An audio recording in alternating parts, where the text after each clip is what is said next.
क्या तैयब उर्दगान से अपने ताल्लुकात ठीक करने के लिए पाकिस्तान की कुर्बानी तो नहीं करना चाह रहे कहीं? We really would like to have excellent relations with India. If India is going to take actions or be resentful, giving support to Pakistan. तुर्की की सांसें इस वक्त फूल चुकी है। पाकिस्तान के बाद अब उसका सबसे बड़ा साथी यानी कि तुर्की भी भारत की मिसाइल ताकत से घबरा गया। तो बड़ा कमजोर मुल्क है, मतलब जाके कहा है कि हमें माफी दे दो। मेरी समझ से ये बाहर है कि टर्की ऐसा मुतालबा कैसे कर सकता है? तो गेम ओवर है आपके प्रॉक्सीज के लिए, पाकिस्तानी प्रॉक्सीज के लिए। इंडिया भी एक ने सिग्नल किया है अब कि भाई बाज आ जाओ। वर्ल्ड ड्रामे की सूरत में जो इज्जत और ताल्लुकात पाकिस्तान की तुर्की से बने हैं उसको शदीद झटका लग सकता है।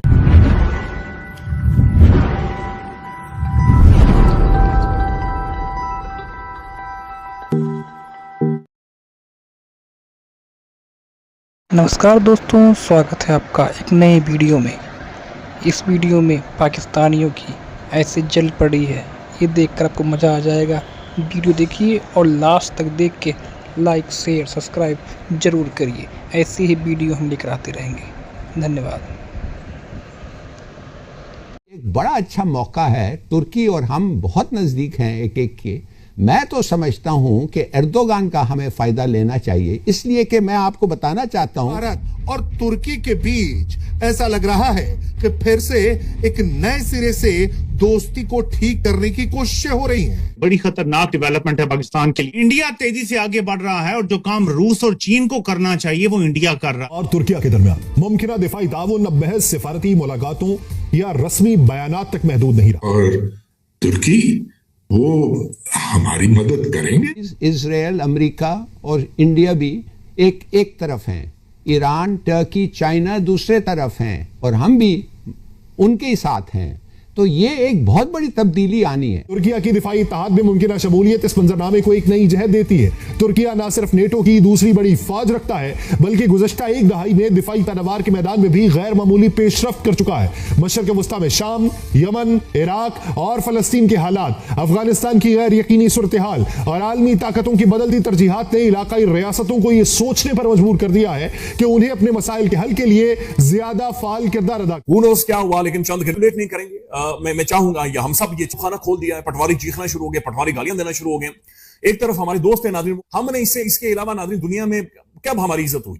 सी बात है कि इस खित्ते के अंदर आलन ऐलान अगर तस्वीराती पार्टनर अमेरिका को कोई है तो वो भारत है। कि पाकिस्तान के जो इस्लामिक बॉम्ब है अभी वो हम टॉलरेट नहीं कर सकते। We think it's very dangerous. Turkey तो मुश्किल में फंस गया ना, भारत ने दुश्मनी ले लिया। टर्किश फॉरेन मिनिस्टर ने कंप्लेन की है, उन्होंने कहा है हम तो इंडिया से अच्छे ताल्लुकात चाहते हैं, लेकिन वो क्योंकि उनके पाकिस्तान से अच्छे ताल्लुकात नहीं है तो वो कहते हैं कि हमने आपसे भी अच्छे ताल्लुकात नहीं रखने।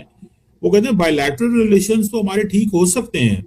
इंडिया जो है वो हर मुल्क से ताल्लुक खराब कर लेगा पाकिस्तान की वजह से। जो कंट्री लड़ाई में खुलेआम पाकिस्तान के साथ खड़ा हो रहा है तो उसके साथ हमारे रिलेशन अच्छे कैसे हो सकते हैं, या वो कंट्री हमारे लिए रिलायबल कैसे हो सकता है? ये वही अब देखिए, अगर टर्की ने ऑपरेशन सिंदूर में एक अच्छा स्टेटमेंट देने की कोशिश करी, उसमें क्या बोला मैं आपको बताता हूं।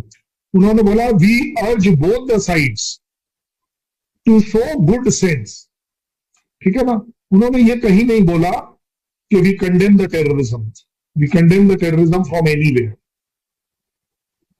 आप सोचिए, इंडियन सेंटिमेंट्स हर्ट हुआ, इसलिए आपने देखा हमारे यहाँ एकदम से एक यूफोरिया निकल कर आया कि टूरिज्म जो सबसे ज्यादा हमारा टूरिज्म था। क्या फर्क पड़ा? सुने मेरी बात सुने। अच्छा ओके, क्या फर्क पड़ा? मेरी बात सुने। आपने टूरिज्म बंद कर दी, टर्की को क्या फर्क पड़ा? उधर लाइनें लगी हैं यूरोपियन तो सही ना, सुने तो सही ना।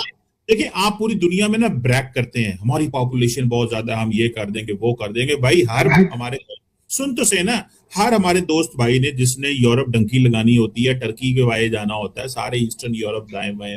एक तो बात मैं आपको बता दूं। दूसरा, कल साहब मेरी बात सुने आप ये जो समझते हैं कि टर्की को फर्क पड़ेगा, टर्की ने कहां पे पाकिस्तान की सपोर्ट छोड़ी? उन्होंने तो कोई सपोर्ट नहीं छोड़ी। ये आप अमेरिकन को कहते रहे कि जनाब वो हमारी पॉपुलेशन बहुत ज्यादा, उन्होंने आपके ऊपर 50% टैरिफ लगा दी। आज फिर उन्होंने कहा हम टैरिफ लगाने लगे हैं। आप कहते रहे हम बड़ी मार्केट है। आप हर मुल्क को, ये इंडोनेशिया हो सकता है डर जाता हो, छोटा मुल्क है, जो तगड़े मुल्क हैं, जो मजबूत मुल्क हैं।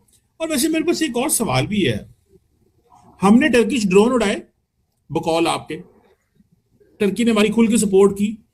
कल साहब हमने तो F-16 भी उड़ाए थे आपके खिलाफ, अमेरिकन थे, आपने अमेरिकन को क्यों कुछ नहीं कहा? आपने उनके साथ ताल्लुकात क्यों नहीं कहे कि हम अमेरिका से फलां चीज खत्म कर रहे हैं, तुम्हारे अमेरिकन जो जहाज हैं वो हमारे खिलाफ उड़े हैं? मतलब आप टर्की के बारे में तो उठ गए, अमेरिका को कुछ नहीं कहा आपने। यह सवाल, और आपका तो कॉम्प्रिहेंसिव ग्लोबल स्ट्रेटेजिक पार्टनर है, उसको तो आपने कुछ नहीं कहा, और टर्की के आप पीछे। ऑपरेशन सिंदूर के दौरान F-16 के ऊपर उंगली इसलिए नहीं उठाई क्योंकि सबसे बड़ी बात यह है कि आपके पास ये F-16 40 साल से कोई नई नहीं, पहली बात। दूसरी बात, आप बता दीजिए, ये तो आज आप पहले इंसान हैं जो शायद मान रहे हैं, पहली बार आप गलती से मान रहे हैं कि हाँ जी F-16 उड़ाए थे और F-16 उड़ गए, इसीलिए आपकी तो कंट्री डिनाई करती है कि नहीं जी F-16 कैसे उड़ा दिया, हमारा तो पार्टिसिपेट कर रहे थे J-10। ये तो आपका स्टैंड है, मेरा स्टैंड तो है ही नहीं। इसलिए कभी कभी बोलते हैं अमर चीमा साहब, बड़बोला होना कई बार नुकसान दे देता है।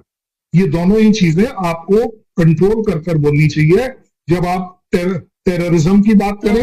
और ऑपरेशन सिंदूर में तुर्की ने पाकिस्तान का साथ दिया था और उन्हें ड्रोन और मिसाइल मुहैया कराया था।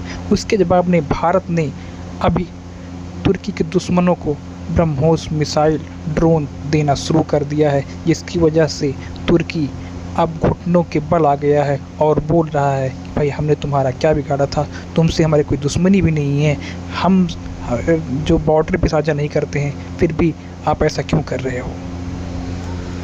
ऐसी वीडियो देखने के लिए सब्सक्राइब करें।